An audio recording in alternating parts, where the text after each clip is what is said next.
నమస్తే, welcome to 99 TV. Russia Ukraine యుద్ధానికి ముగింపు లేదా? ఖచ్చితంగా అయితే ముగింపు లేదనే చెప్పాలి. శాంతి వచనాలు లేకపోతే కాసేపు సీజ్ ఫైర్ గురించి మాటలు నడుస్తూనే ఉంటాయి. కాల్పుల విరమణ అంటారు. అలాగే ప్రపంచ శాంతి దూత, ప్రపంచ పోలీసు రెండు ఉద్యోగాలు ఒకేసారి చేయగల డొనాల్డ్ ట్రంప్ గారు ఏంటంటే ఆ రెండు దేశాల మధ్య యుద్ధాన్ని నేను ఆపగలను. మాటకు వస్తే ఆయన నోట్లో ఓ మాట ఉంటుంది, తాపకి మీకు టారిఫ్లు వేసి పారేస్తాను 350%, 400%, అలా యుద్ధాలు ఆపేస్తాను అంటే ఆయన దేశాలు, ప్రపంచంలో ఉన్న దేశాలని కేవలం కన్జ్యూమర్ మార్కెట్స్లా చూస్తున్నారనమాట. వినిమయదారులు ఉండే ప్రాంతాలుగా చూస్తున్నారు. టారిఫ్లు పెంచుతాం, ఎంతసేపు తన సేల్సు, తన వ్యవహారాలు నడుపుకోవటం, తనకి రెవెన్యూ పెంచుకోవటం. ఎంఏజిఏ మగ అన్నాడుగా, మేక్ అమెరికా గ్రేట్ అగైన్. అదేమో కానీ ఇలాంటి దేశాల మధ్యలో తలదూర్చేసి ఇలాంటి దేశాలన్నీ కూడా చిన్నాభిన్నం అవటానికైతే ఆయన సాయశక్తిలో కృషి చేస్తున్నాడు.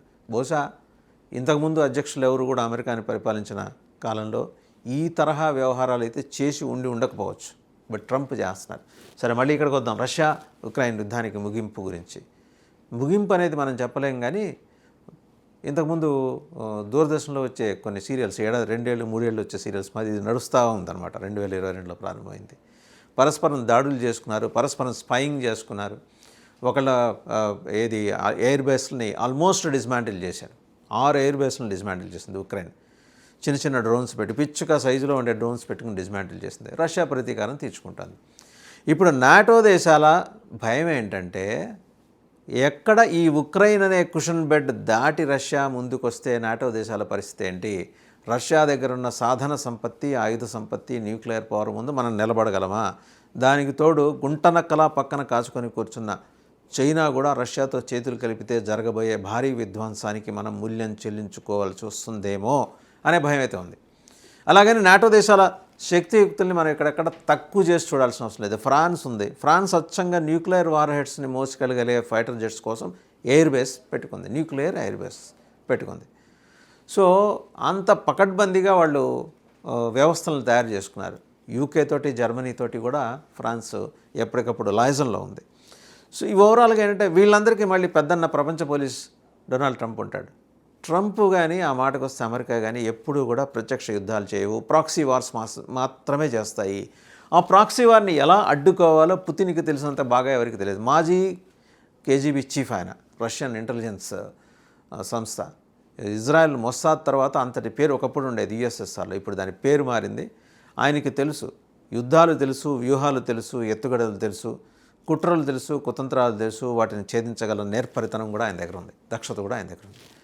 సో ఇప్పుడు పుతిన్ ముందు జెలెన్స్కీ చిన్నపిల్లాడు, పసిపిల్లాడు కింద లెక్క. చూస్తున్నారు. ఆయన ఏం అడుగుతున్నారు? రష్యన్ భాష మాట్లాడే ప్రాంతాన్ని ఇలా వదిలేస్తే okay, will come out of that fray, ఆ వార్ ఫ్రే నుంచి మేము బయటకు వచ్చేస్తామని చెప్పి అవి వదిలేయమని ప్రపంచ దేశాలు కూడా చెబుతున్నాయి. పాపం ట్రంప్, ప్రపంచ పోలీస్ ట్రంప్ కూడా చెప్తా ఉన్నాడు. ఎందుకు వదిలేయట్లేదు జెలెన్స్కీకి ఏం చెబుతున్నారు? మిమ్మల్ని వీళ్ళు నాటో దేశాలు, నిన్ను కూడా మేము నాటోలో కలుపుకుంటామని. ఎలా నమ్ముతారు? It's basically Eurasian country, Europe Asia సమపాళలో ఉండే కంట్రీ. నాటోలో అంటే ఈయనకేంటి నమ్మకం జెలెన్స్కీకి? టర్కీ నాటోలో ఉంది కదా అని. Turkey has its own reservations or its own limitations. టర్కీని తీసుకోవడానికి నాటోకున్న కొన్ని ప్రత్యేకమైన కన్సిడరేషన్స్ వేరుగా ఉన్నాయి. టర్కీని తీసుకున్నారు కాబట్టి నన్ను కూడా, ఉక్రెయిన్ కూడా నాటోలో తీసేసుకుంటే అందరం కలిసి జమాజట్టీలాగా వెళ్ళి రష్యా మీద కలబడదామని. రష్యా ఇది సూపర్ పవర్. ఈరోజు డిసింటిగ్రేట్ అయిన తర్వాత కూడా, యుఎస్ఎస్ఆర్ డిసింటిగ్రేట్ అయ్యి 10-15 దేశాలు అయిపోయిన తర్వాత కూడా అందులోంచి ఉద్భవించిందే ఉక్రెయిన్. సో ఆ సిమిలారిటీస్ ఉంటాయి. సో రష్యా ఎందుకు ఇంకా పూర్తి స్థాయి దాడులకు తెగబట్టలేదు? ఒకవేళ అణ్వస్త్రాలతో యుద్ధం చేయాల్సి వస్తే రష్యా కెపాసిటీ ముందు, క్యాపబిలిటీస్ ముందు ఉక్రెయిన్ కానీ నాటో దేశాలు కానీ నిలబడతాయంటే వాళ్ళకున్న ఒకే ఒక ధైర్యం ఏంటంటే డొనాల్డ్ ట్రంప్. ఆయన ఎప్పుడు యుద్ధం చేయడు, ఆయన సైన్యం కూడా ఎప్పుడు యుద్ధం చేయదు. ప్రాక్సీ వార్స్ మాత్రమే చేస్తారు, చేయిస్తారు. నష్టపోయేది ఎవరు? నాటో దేశాలు. యూరోప్ నష్టపోతుంది, యురేషియా భాగం నష్టపోతుంది. అంతిమంగా చైనా ఇన్వాల్వ్ అయితే ఆ ఎఫెక్ట్ వచ్చి మన మీద పడుతుంది. సరే, ఇవన్నీ మాట్లాడుకునేప్పుడు ఆ రెండు దేశాల్లో సామాన్య మధ్యతరగతి కుటుంబాలు ఎట్లా జీవిస్తున్నాయి? సహజం, చదువులు అటకెక్కేసినాయి, ఆరోగ్యాలు పోయినాయి. ఏ రోజు ఏ ప్రాంతం మీద వచ్చి బాంబు పడుతుందో తెలియదు, ఎంతమంది పోతామో తెలియదు. అండ్ వైటల్ ఇన్స్టలేషన్స్ మీద రెండు దేశాలు పరస్పరంగా దాడులు చేసుకుంటున్నాయి, నష్టపరుచుకుంటున్నాయి. సో ముగింపు లేని ఒక యుద్ధం గురించి మనం మాట్లాడటం అంటే ట్రంప్ ఉన్నంత వరకు దానికి ఉండకపోవచ్చు. బేసిక్గా ఆయుధాలు అమ్ముకొని బతికే దేశంగా అమెరికా, అలాగే ఉగ్రవాదాన్నే తమ జీవన శైలిగా, జీవన విధానంగా మార్చుకొని బతుకుతున్న పాకిస్తాన్, ఈ రెండు ప్రపంచానికి మినేస్ లాగా తయారయ్యాయి, ప్రమాదంగా తయారయ్యాయి. ఈ ప్రమాదం నుంచి బయటపడాలంటే రష్యాకి ఇప్పటికిప్పుడున్న శక్తియుక్తులు సరిపోకపోవచ్చు, బట్ రష్యా వ్యూహాల ముందు మాత్రం నిలబట్టే తాహతు నాటో దేశాలకైతే లేదు. జర్మనీకి కొన్ని పర్టికులర్ డిసిప్లిన్స్లో జర్మనీకి it has its own strengths, కాదనలేం.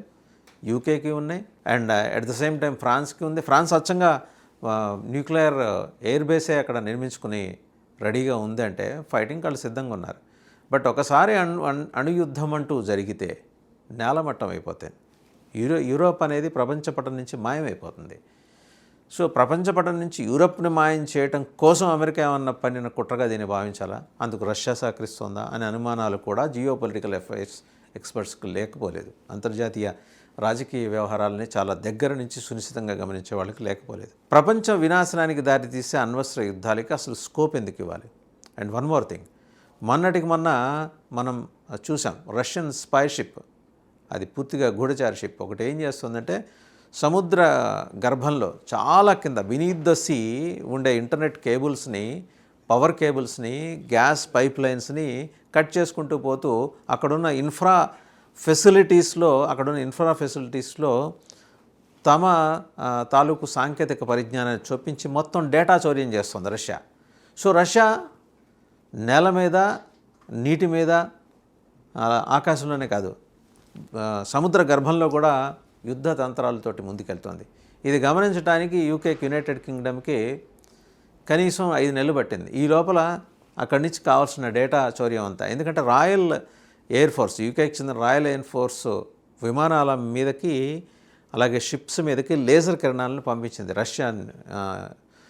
దాన్ని ఏమంటారు, వాళ్ళు పెట్టింది రీసెర్చ్ వెసల్ అని పెడతారు. సముద్ర అంతర్భాగంలో లోపల కంప్లీట్ సముద్రం లోతుల్లో మేము పరిశోధన చేస్తున్నామని చెప్పేసి, పరిశోధన చేస్తుంది సముద్రం మీద కాదు, సముద్రం కింద నెట్వర్కింగ్ సిస్టమ్స్ ఉంటాయి, గ్యాస్ పైప్ లైన్స్ ఉంటాయి, బాగా లోపల ఇంటర్నెట్ కేబుల్స్ ఉంటాయి, పవర్ కేబుల్స్ ఉంటాయి. వీటిని కత్తిరించడం, అక్కడ నాటో దేశాలు ఏర్పాటు చేసుకున్న ఇన్ఫ్రా వ్యవస్థని పూర్తిగా చిన్నాభిన్నం చేయడం, అది రష్యా చేసింది ఆల్రెడీ, ఇంకా చేస్తూ వస్తుంది. ఇప్పుడు మేల్కొన్న యూకే అనుభవం ఏంటంటే తమ షిప్స్లోనూ తమ ఎయిర్ క్రాఫ్ట్స్లోనూ ఈ లేజర్ కిరణాలు బారిన పడిన వాళ్ళకి కంటి చూపు మందగించిందని.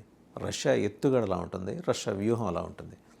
వీళ్ళని ముందుకు ఎగదోసి వెనకాల రిక్లైనర్ సీట్లో కూర్చొని సినిమా చూస్తున్న డొనాల్డ్ ట్రంప్ అంతిమంగా ఏం చెప్పబోతున్నారు? These are all the questions ఈరోజు మనం మాట్లాడుకోవాల్సినవి, రేపు కూడా మాట్లాడుకోవాల్సినవి.